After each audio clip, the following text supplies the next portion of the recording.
Kakatapos ko lang gayak-gayak guys ng ham. Katapos ko lang gayak-gayak ng ham. Tapos magluluto ako ngayon. Ito pa. Hotdog. Mamaya ako natututo yung hotdog. Kasi sabi ni Princess sa akin, lahat daw lutuin ko daw lahat.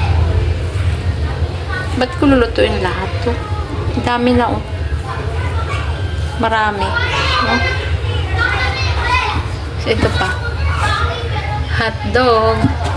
Well, okay lang naman kasi babaunin ko rin buwas.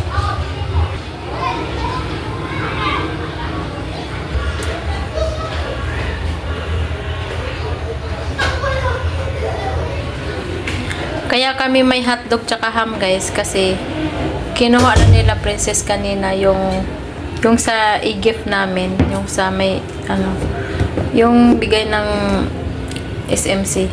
So yan, yung queso de bola nila kanina nila kinuha. Tapos cheese. Nakuha na, pero yung yung manok nakuha na. So ayun, meron dito. Meron pang margarine. Magnolia, mga magnolia to eh. Tapos yung yung tawag dito. Tapos ito pa, meron pang dalawang crispy fry. Bigay ito ng SMC. Sa magnolia namin kinukuha. Tapos yung tawag dito.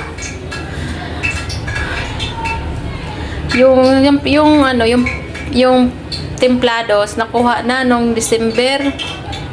Inaubusan kasi yung nang stock ng ganito kaya ngayon lang nakuha na January. Tas yung mga templados marami kasi yan kasi worth 1,000. Nagkuha lang kami doon yung chicken, yung marinated na chicken, tapos yung iba pinadala namin sa Masbate kasi umuwi si Ate Florence kanina. Pinadala namin doon para may ulam din sila, makatikiman lang sila ng pagkain ng Magnolia, di ba? Sarap kasi yung Magnolia guys. Yung sa akin kakukuha ko lang ngayon doon sa HR sa office. So, sa day off ko to kukunin sa Merkulis. Kukunin ko yun doon sa sukat. Sa may Magnolia. Kukunin ko yun. Lahat yun. May templados, may cheese, may lahat nandoon. Tapos may may hotdog, lahat. Kaya, thank you sa SMC sa bigyan nyo sa amin ng Magnolia Foods, Pure Foods. Diba?